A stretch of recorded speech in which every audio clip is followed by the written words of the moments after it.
तो आपने लिख के दिया है उसे तो मानेंगे। उनसे कहिए कि जरा ये इबारत क्या है जो आपने लिख के भेजी है, जरा इसको पढ़ करके सुना दे और इसका मतलब बता दें।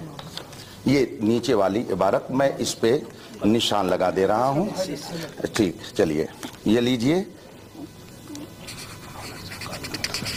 चलिए इसको कहिए कारी साहब पढ़ करके सुना दें और इसका मतलब बता दें। ये आप ही की भेजी हुई है, मेरी नहीं है।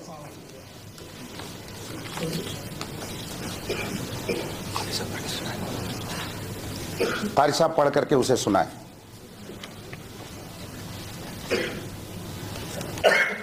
अगर मैं पढ़ के सुना दूं और इसका तर्जुमा कर दूं, अच्छा तो बात आगे बढ़ेगी। बढ़ेगी। ठीक है, आप लोग सुन रहे हैं।